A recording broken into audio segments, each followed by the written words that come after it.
It started with a death. My grandmother, a woman I had only seen a handful of times as a child, passed away quietly in her sleep. She was 93, and by all accounts, ready to go. My mother seemed neither grief-stricken nor relieved, just tired. I suppose that's the kind of exhaustion that comes from decades of emotional distance. As her only living relatives, my mother and I traveled to her estate to sort through what she left behind. The house was an old Victorian-style monstrosity perched on a cliffside in Maine. The sea crashed violently below, and the wind whistled through the cracked shutters like the moans of long-forgotten ghosts. I never liked that house, not when I was little, and certainly not now. The interior was worse. Years of dust clung to every surface, and cobwebs crisscrossed door frames like forgotten spider highways. We started with the main floor, boxing up trinkets, throwing out broken furniture, and arguing over who would take what. But it wasn't until the third day that we ventured into the attic. The attic door was hidden behind a false panel in the hallway. My mother didn't even know it existed until I stumbled upon it while looking for light bulbs. The wood was warped, and the handle resisted my grip as though it didn't want to be turned, but curiosity overpowered caution. The attic smelled of rot and mildew, and the floor creaked with every step. Covered furniture loomed in the darkness like ghostly silhouettes. My flashlight beam bounced off something reflective. That was when I saw it, the mirror.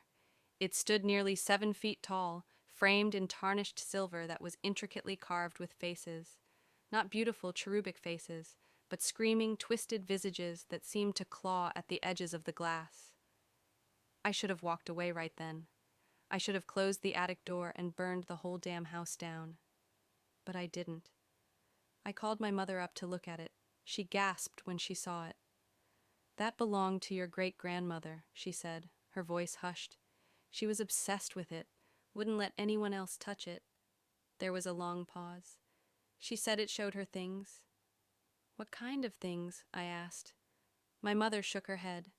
"Things that hadn't happened yet, things that couldn't be real. She said it whispered to her at night, said it knew her." We both stared at the mirror for a long moment. In the dim light, the surface didn't reflect properly.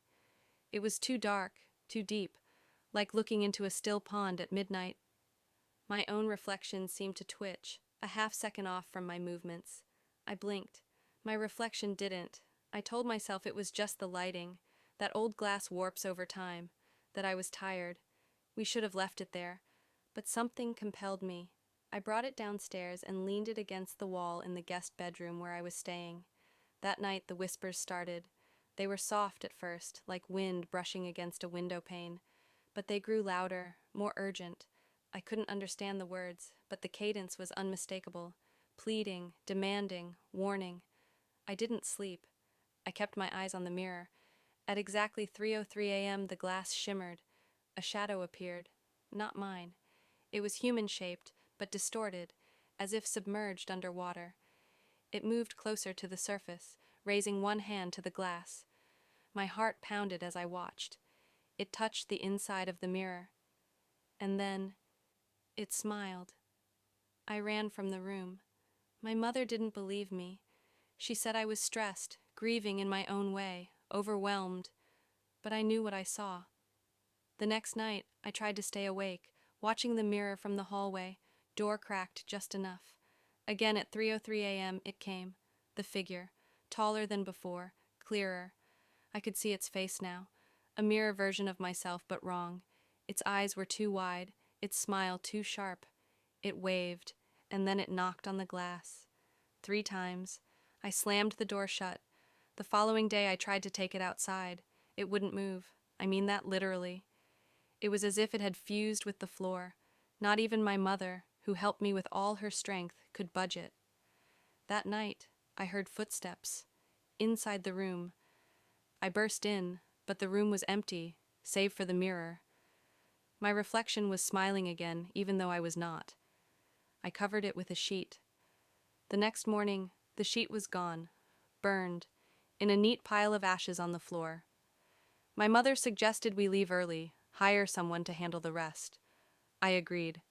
We stayed at a hotel that night. But I didn't sleep. In the mirror in the bathroom, I saw it again. My reflection, smiling back at me, its hand pressed against the glass. I smashed the mirror, and it laughed. Back home, hundreds of miles away, I thought it was over. I got rid of every mirror in my apartment, avoided reflective surfaces. But you can't escape your own reflection forever. It's always there, in the corner of your eye, in the shine of a car window, in a puddle, watching, and sometimes smiling. I tried to forget, tried to live my life. But 2 nights ago, I woke up at 3:03 a.m. The mirror was in my room. I don't know how it got there. I don't know how to get rid of it. But it's here. And now, the whispers are louder. Last night, it didn't wait. It stepped through. I can still hear my own screams echoing in the glass. If you find an old mirror, especially one with faces carved into its frame, don't touch it. Don't look into it. And whatever you do, don't listen when it whispers your name.